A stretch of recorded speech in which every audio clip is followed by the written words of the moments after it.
Hello, everyone, and welcome and thank you for joining us for the OCSSDI's annual event.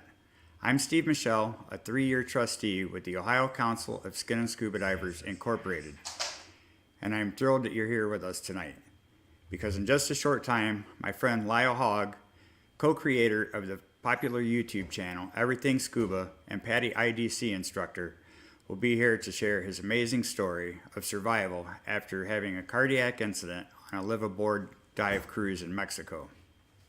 But first, I think an introduction is in order.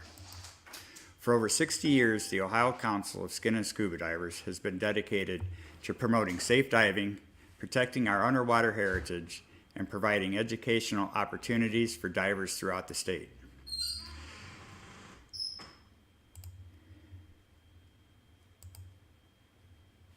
We are loosely based in the heart of it all, Columbus, Ohio.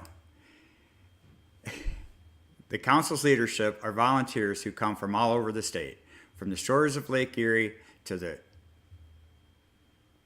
muddy banks of the Ohio River and everywhere in between. We work together to plan events, raise awareness about diving safety, and among many other things, award a yearly scholarship. As a whole, we are a network of dive clubs, independent divers, dive shops, and other businesses working together to foster a supportive dive community in Ohio. Over the years, the Council's mission has changed to meet the needs of our growingly diverse community and has become a unified voice for Ohio divers. The Council's current mission is to advocate The Council's current mission is to be an advocate for Ohio divers in safety, legislative, environmental, and educational matters. To enlighten us more on the Council's mission and our upcoming summer agenda, I would like to introduce Council President Matt Thomas. Matt, thanks for being with us tonight. Thank you, Steve. Again, as he said, my name's Matt Thomas. I'm currently the senior trustee for the council. Very proud to be a member and part of this organization. Diving has always been a part of my life ever since my first dive in 1995. As I'm sure a lot of folks out there understand that this is a life-changing event. My diving experience centered around Lake Erie, and I was fortunate enough to sit on the dive control board of Ohio State, and currently I'm down in Southeast Ohio on the muddy banks of the Muskingum River, as Steve mentioned. So our organization is not centrally focused or Lake Erie focused, but I think it's a nice diverse background of all slices of Ohio. And surprisingly, Ohio is a water-rich state, sandwiched between the Ohio River and Lake Erie. It offers quite a lot of interesting and challenging dives, and you have a full spectrum of different technical abilities that are needed to dive in Ohio, in my opinion. And as Steve says, the council provides that unified voice on a wide variety of issues, and I'm going to turn that over to some of our other trustees that have really dug a lot deeper and have a lot more experience into their levels. Before I do that, I did want to mention on a general level some of our initiatives, and 4 of these kind of tie all together. It's memberships, merchandise, scholarships, and license plates. We have a lot of members. There's plenty of room for more, of course, and our trustee Lydia Bailey, she's really talented at taking your money. So feel free to donate and sign up for a membership. It's $10 a year at a certain level. We have merchandise that we would like to offer for sale, and those 2 pools of money come together to do good things, to host events, and to sponsor scholarships. So we have enough funds generally to provide scholarships for one student a year. We'd like that to really expand. And Linda Pansing has done a wonderful job getting signatures lined up for a potential license plate with the council's logo on it. And I don't know if you can see it, but it's going to look something like this. Anyways, we had hundreds of signatures, and it would be great if we could get hundreds of people to sign up for those Ohio license plates once they become available. So we're trying to get that introduced and ready to start seeing that on the front or back of your truck or car, hopefully by later this year, next year. With that, I'm going to turn the microphone over to Scott Pansing to give us an interview, of course, give us an update on the legislative and O2 part of the council. I'm the Legislative Committee Chair for the Ohio Council. This committee searches, follows the Senate and the House of the state of Ohio for anything that might affect diving and divers in Ohio. This committee also monitors other states surrounding Ohio and Canada that might have anything to do related to diving, either the Great Lakes or the quarries that we dive in and around the state. The other chairperson I'm part of is I'm the chairperson for the Oxygen Committee. The committee worked with the state to get an amendment to a ruling that allows certified diver to give medical grade oxygen for the purpose of an emergency treatment at the scene of a diving emergency. This amendment also made it legal for trained scuba oxygen provider to purchase medical grade oxygen. The committee works with the Pharmacy Board of Ohio to review and answer any questions they have pertaining to scuba training and agencies that teach oxygen provider course. And the organization is always open to input and help from the dive community. If you have any information or input, please go to the OCSSDI.org and send us a message. Back to you, Matt. Thanks, Scott. I'm going to turn it now over to Vivian Duff, and she's going to provide a lot more detail into the memberships and some of our history. Thanks, Matt. I'm Vivian Duff. I'm secretary for the Ohio Council. I've been a diver since 1979, and the council was formed in 1959. I've been a member of the council for 20 plus years and secretary for quite a few. I've had the opportunity to participate on committees, put together the history for the 50th year celebration that was held in 2009, and serve on the Scuba Fest committee and also as banquet coordinator, plus attend many of the dive outings. We have 4 different levels of membership, which are individual, family, nonprofit club or corporation, and for-profit corporate. You can join by visiting the website OCSSDI.org. And by joining, you will receive 2 stickers that were recently designed that you can apply to your tank or to your car, however you would like to use them. Our membership is made up of a board of trustees, there are 3 3-year trustees and 4 1-year trustees. 1 3-year trustee shall be elected a year, and the most senior trustee will resign after serving for 3 years. The board usually meets once a month, either virtually or in person at a dive site. As a member, you'll have an opportunity if you would like to volunteer as a trustee or committee member. We always welcome new members on board, and we appreciate your new ideas and input.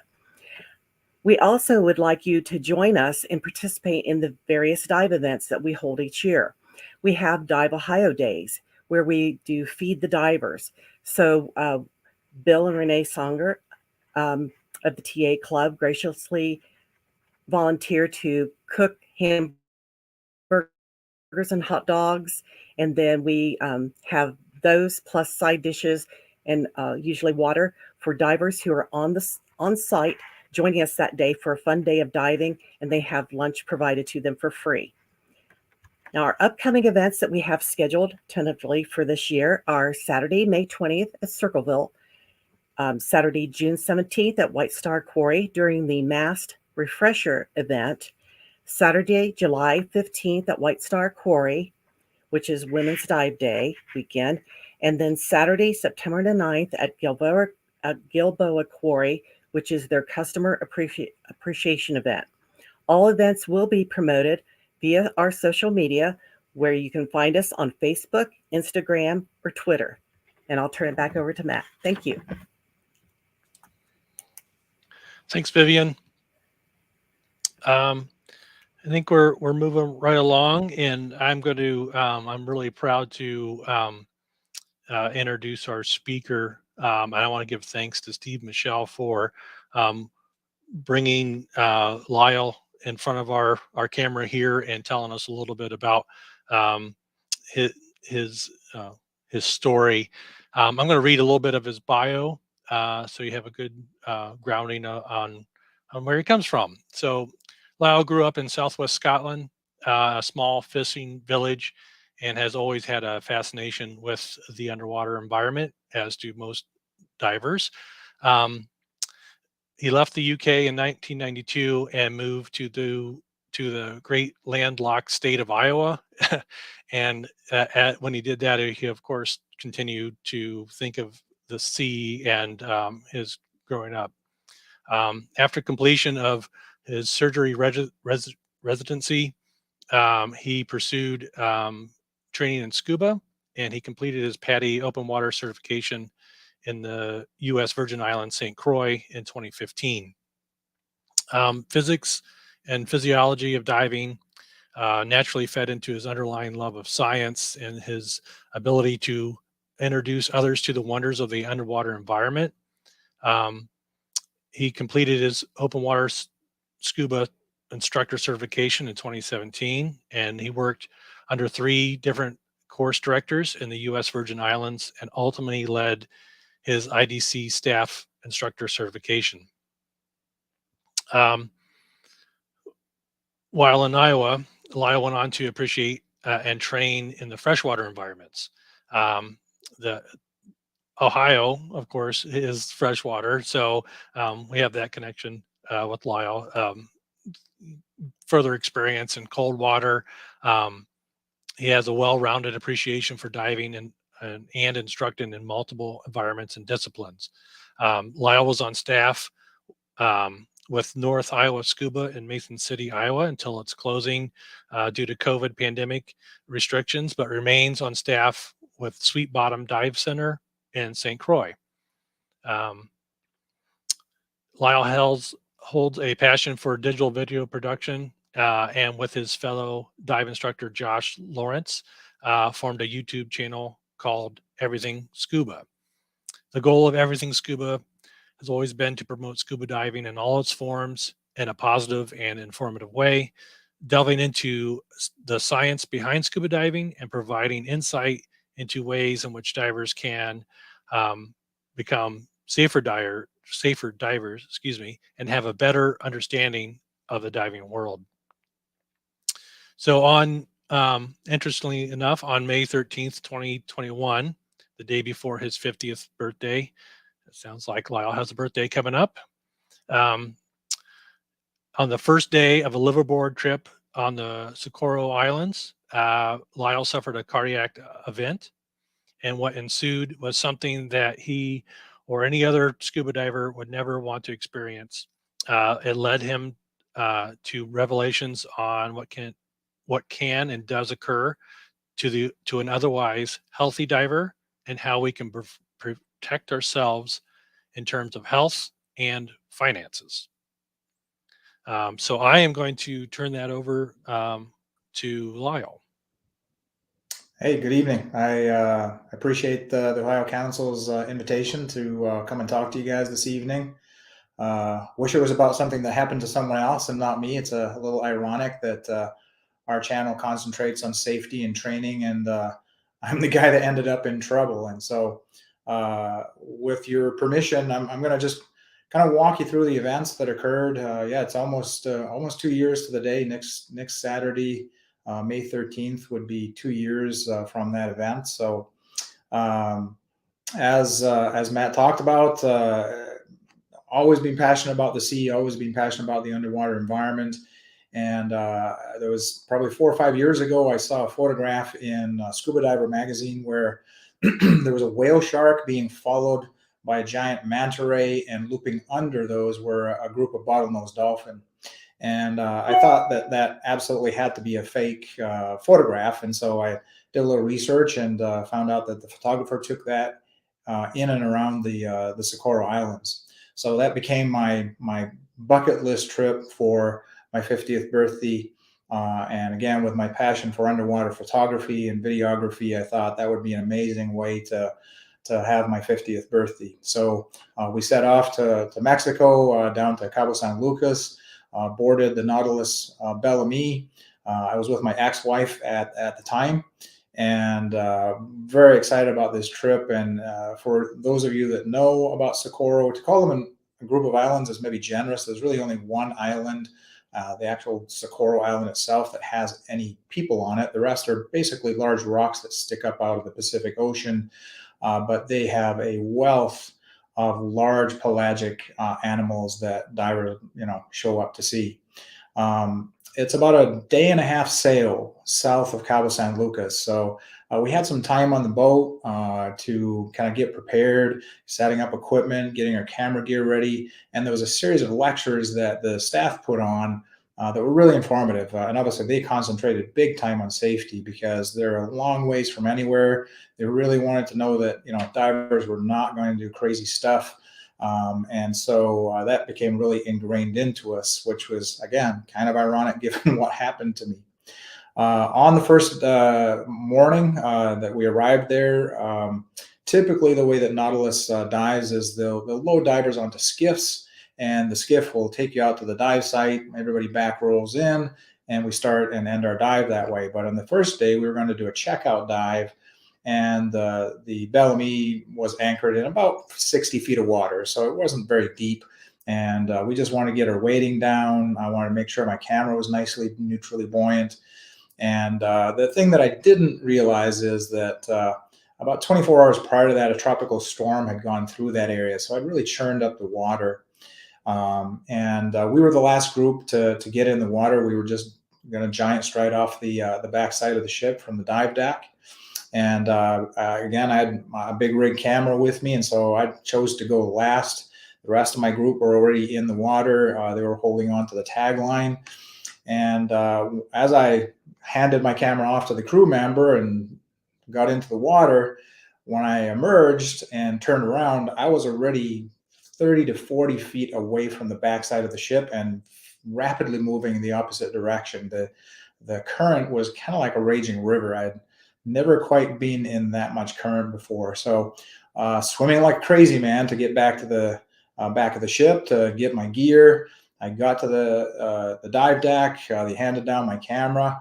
I'm huffing and puffing pretty heavy. And at that point in time, my group, the dive master, gives the down signal and everybody descends. And so I'm like, okay, I guess we're doing this right now. So pop in my regulator.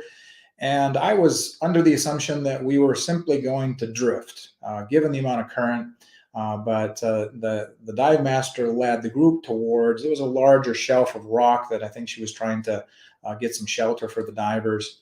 And so by the time we got down to that, it was, we were at about 40 to 45 feet, not super deep. But I could start to feel a little bit of weirdness in the middle of my chest. And again, I was breathing pretty heavily.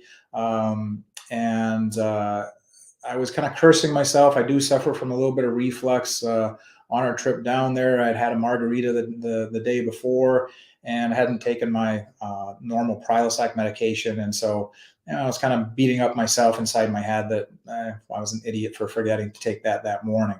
So as the dive progressed, we started to drift. And again, just was beyond amazing to see white-tip sharks. Giant manta rays came overhead pretty quickly. But throughout that first 20 to 30 minutes, this sensation in my chest started to really get worse. And within about 25 minutes, I kind of got hold of my wife at the time and gave her the up signal that, I'm pretty much done. I don't feel great. And so we both left the group. We ascended, put our SMB up, and got to the surface. The skiff came and picked us up and put me back on board.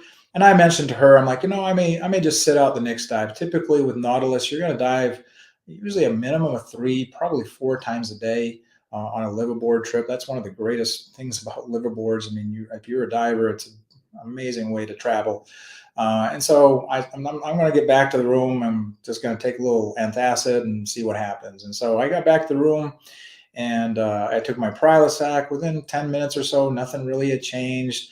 Then I started throwing some Tums down on top of it, which really didn't change much of anything. And within about 15 minutes, it felt like literally someone was standing on my chest.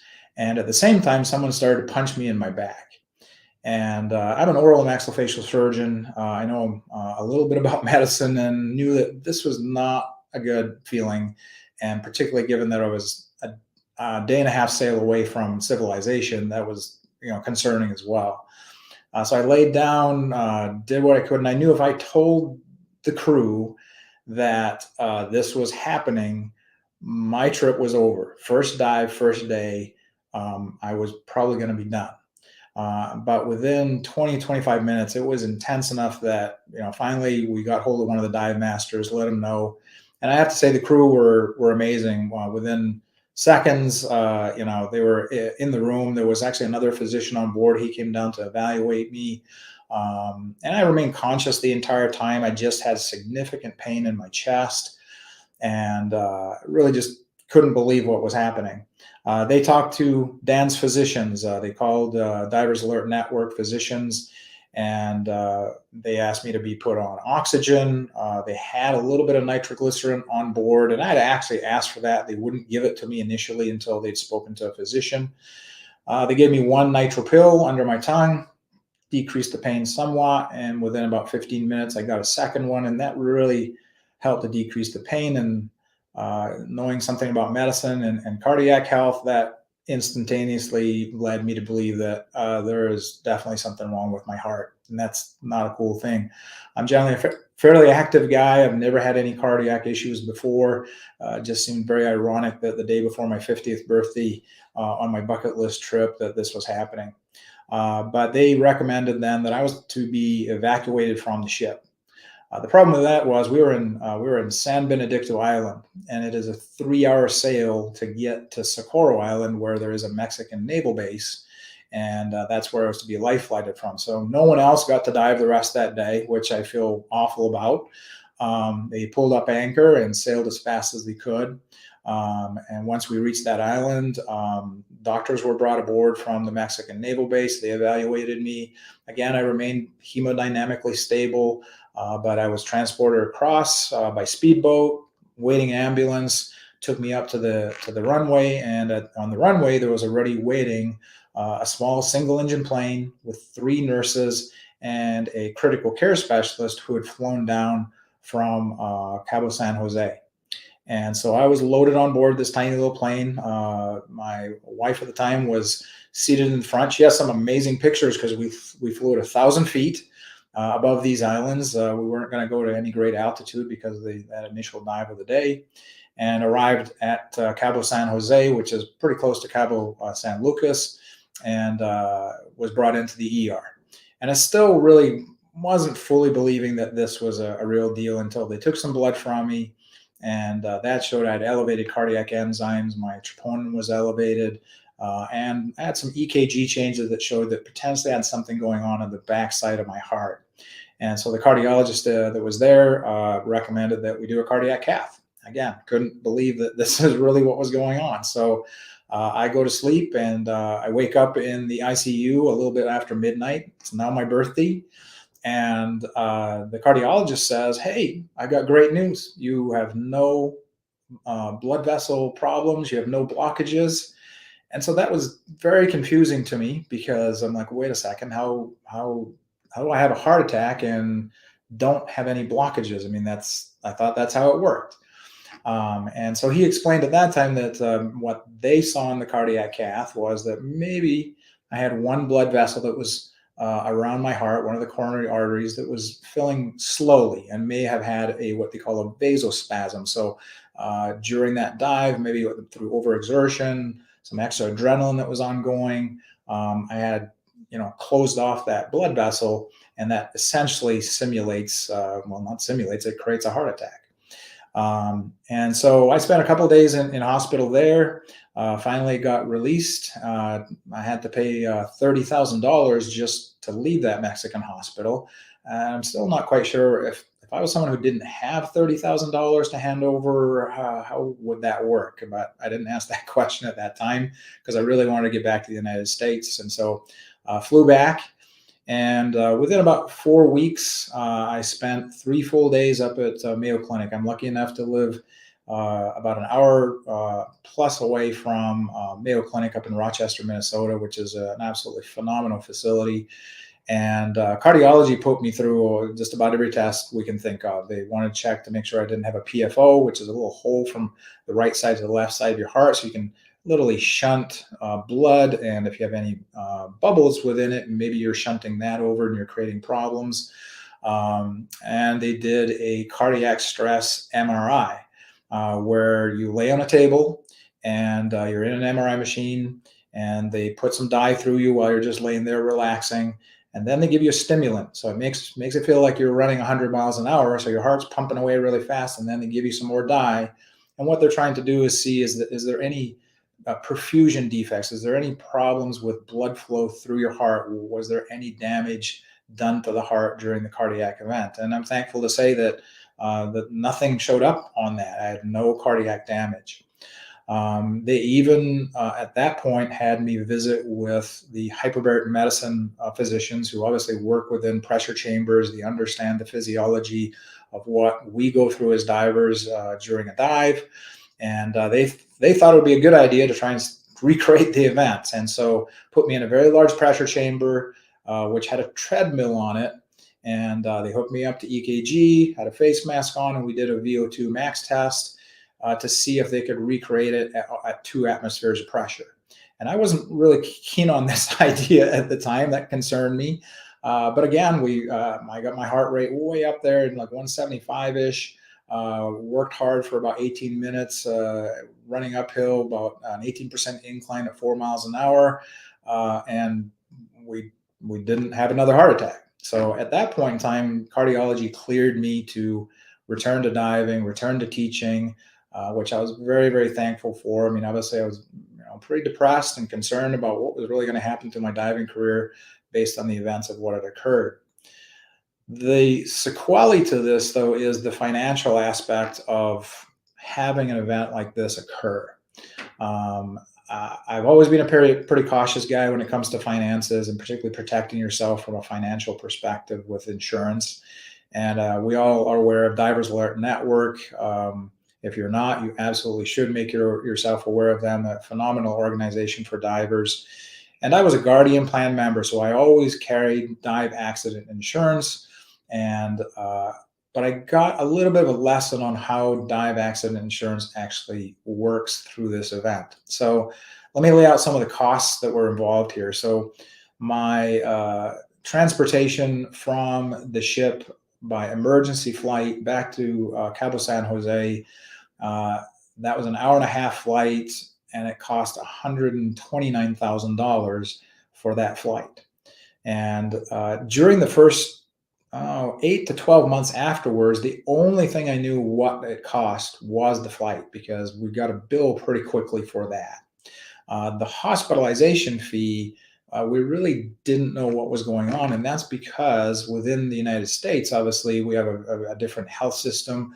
The way that health insurances work here is everything needs to be coded and itemized using an IDC-10 code. And Mexico does not work that way. And so they had to use a third-party company in Florida to take what was done for me and to me during my cardiac event there, and they would then itemize that. And there was multiple attempts to transfer that over. I carry United Healthcare, and there was multiple attempts to try and get them to make payment. And there was multiple times when United Healthcare just flat out denied all the fees. We still never really knew how much that fee was going to be during those attempts. Finally, one day I received a check in the mail for $30,000 from United Healthcare, and an EOB attached to that check, which showed that my hospital charges were $253,000 for 3 days. So between my flights and between the hospitalization, we're getting pretty close to $400,000 for that event. On top of that, I had the cost of my transportation down there, my hospital stay, the actual liveaboard trip itself.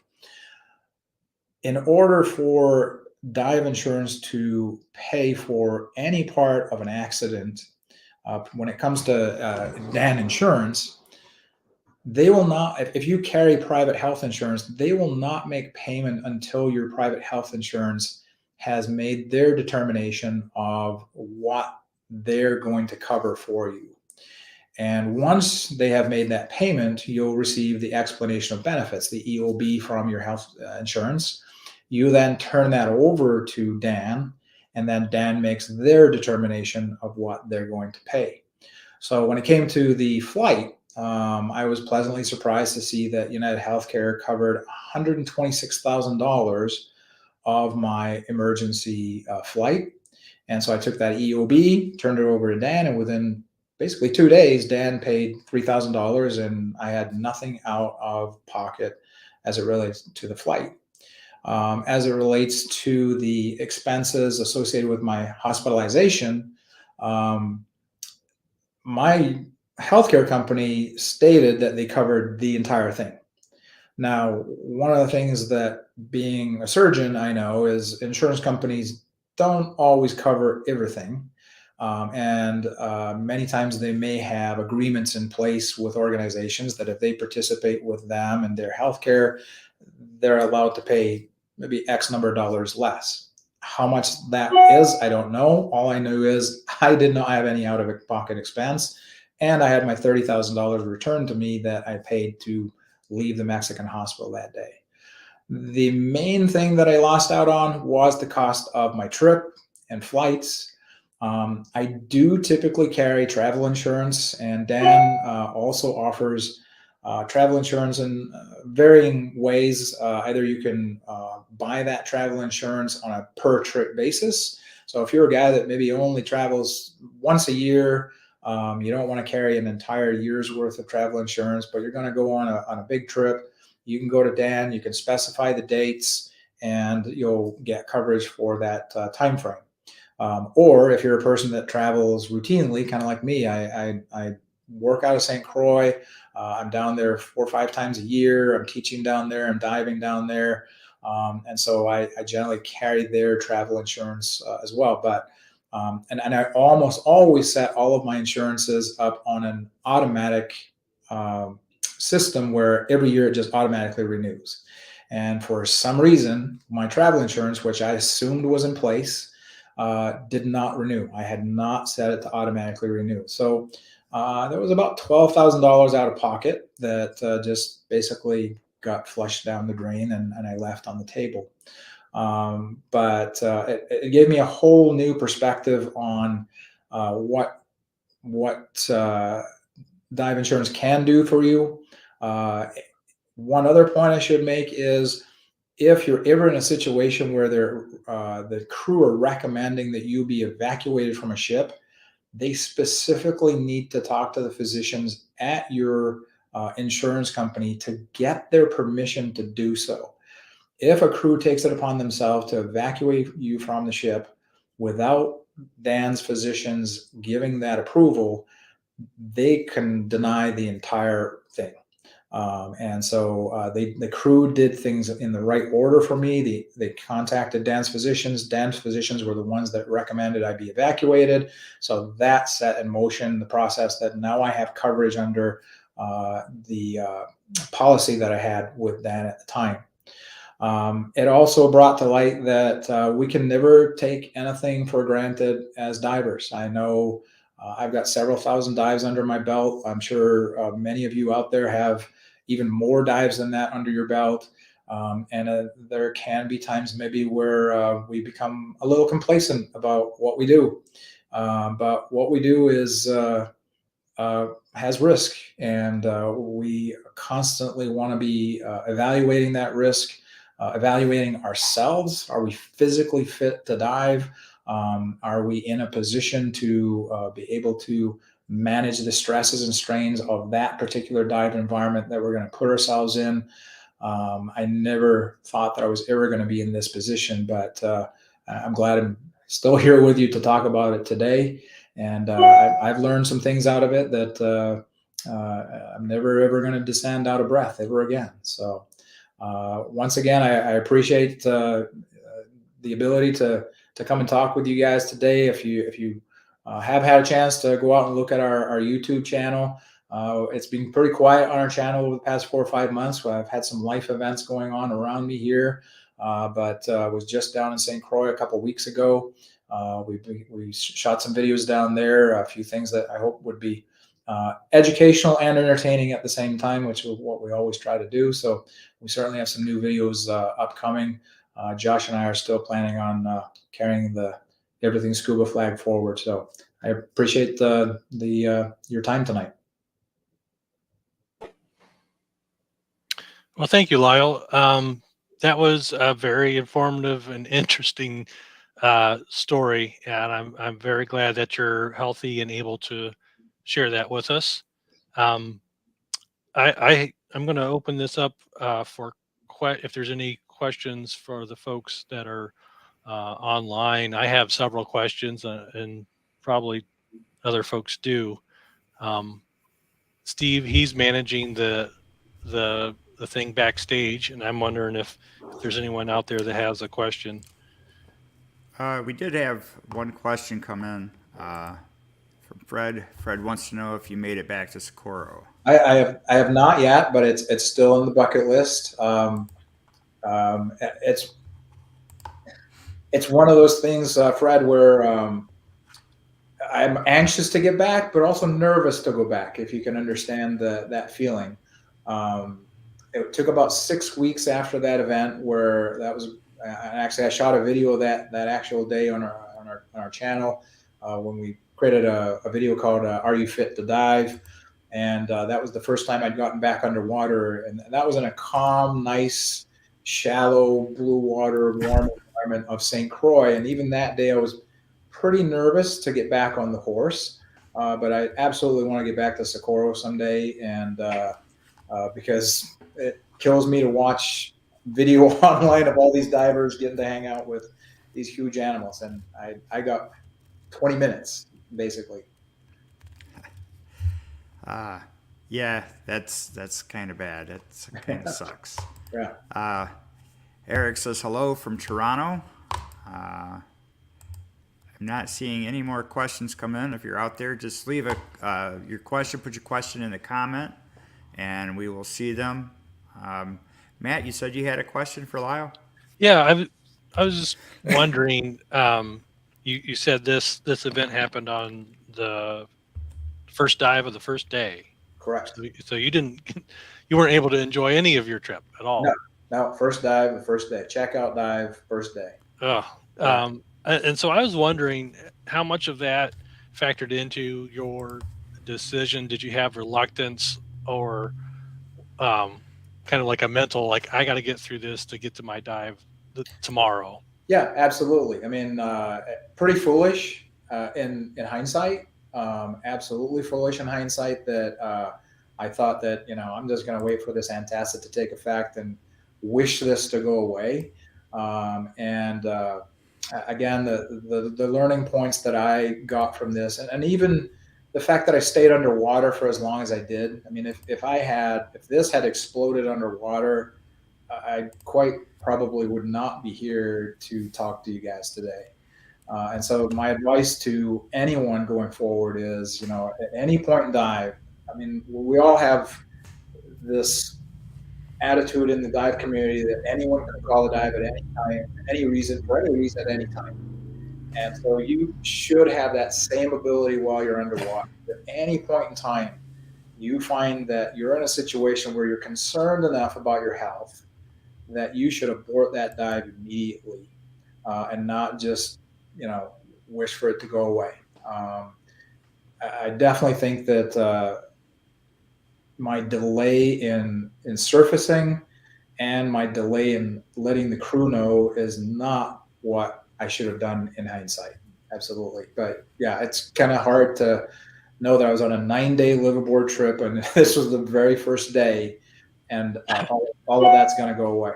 But now that I've had a chance to think about it, I can always go back to Socorro Island someday. If I'm not here to dive, then that's never going to happen again. So best to cut your losses when you can. Right. Yeah. So I'd rather learn from your mishaps than ours. Right. I have another question from Rich Lauer. He's asking, were there or are there restrictions on your diving since the cardiac event? In the first few months afterwards, I mean, the cardiology group and the hyperbaric medicine docs that I talked to, I mean, obviously they wanted to make sure that I never put myself in a similar situation, and be very cautious about the environments that I was going to be in. I personally put restrictions on myself that I began teaching fairly quickly, but I was not about to start doing deep dives with brand new students. I mean, that's a stressful event for instructors as it is, particularly if you're taking 4 or 5 brand new students on their first deep dive, maybe on their advanced open water course, or doing a deep certification. So I personally withdrew myself from certain activities there to make sure that I wasn't going to put myself in harm's way and also put my students in harm's way. But overall, once they did all of the testing through Mayo Clinic, and really what was interesting was as much as I have so much faith in the cardiology group there, they couldn't really explain fully at first what had occurred. And the type of heart attack that I had, they call it MINOCA, it stands for MI, which is myocardial infarction, basically a heart attack. And the NOCA stands for no coronary artery disease. And the interesting thing that I've since discovered is about 5 to 10% of heart attacks occur in people who do not have coronary artery disease. And the other thing I've learned is a lot of physicians don't know what to do with those patients because most of, if not almost close to 100% of the studies that are done on cardiac disease is around blockages. And so they didn't quite know how to manage me. I mean, I didn't have blood pressure problems. I didn't have cholesterol problems. And so that was an interesting, path.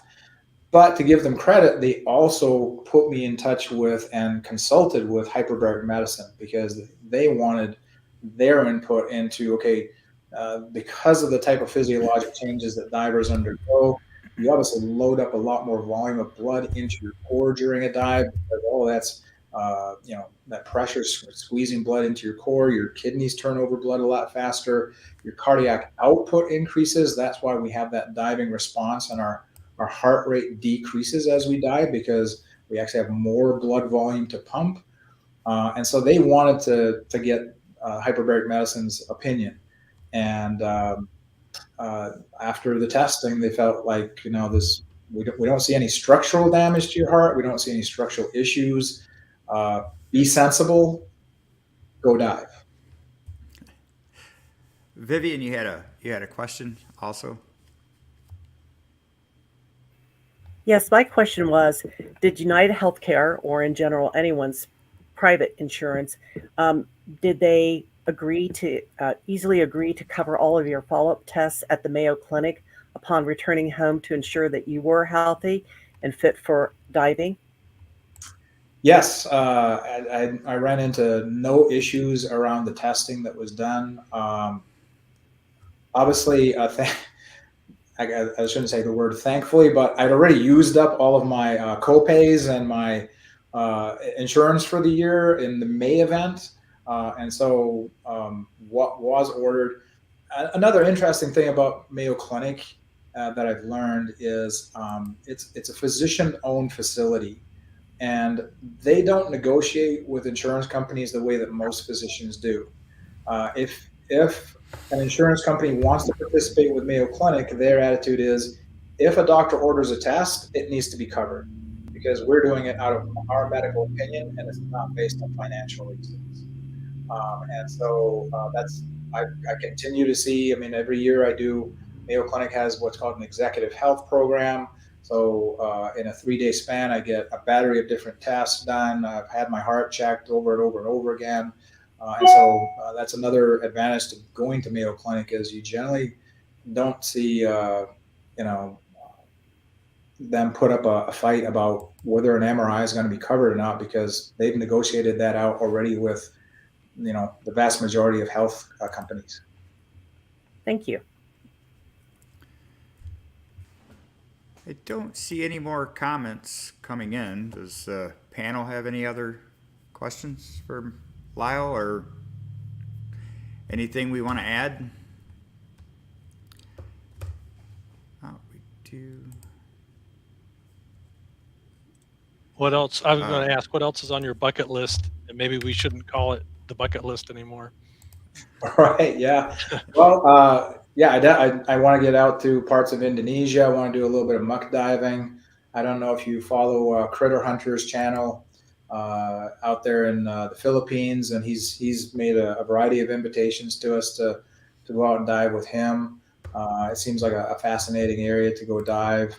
Raja Ampat, which is also huge on most people's lists. So. Growing up in Scotland and never really having a chance to dive in Scotland, Scapa Flow is up there too.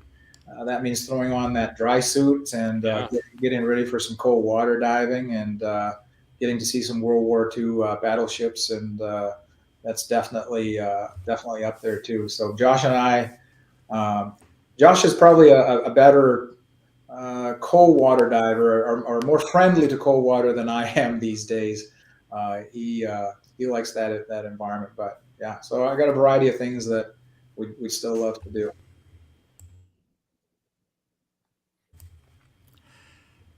Yeah. Well, if you come to the Great Lakes, we have Civil War era wrecks. I'm well aware of it. Yeah, like I said, I've got a good friend, Jack Decker, who's I think he's currently the president of the Great Lakes Wreck Conservation Society. He's persuaded us to go dive with him on multiple occasions as well. So, yeah, I mean, you guys are very lucky to be shoreside there to some great diving in the Midwest. Mm-hmm. Yes, we're very proud of it. Yeah, no doubt. All right. Well, I would like to thank everyone for being here. And taking the time to do that. To learn more about Lyell and Everything Scuba, you can check him out on YouTube at Everything Scuba on YouTube. There's a link in the description below. To learn more about Divers Alert Network, check out dan.org. Also a link in the description below. In closing, we'd like to remind everyone that you alone can make a difference. Together, we can make an impact. So please consider joining the OCSSDI today, and you can do that by visiting our website at OCSSDI.org. Let's make an impact in the 21st century. Thank you, everybody, for joining us tonight, and we will see you on the next one. Thanks.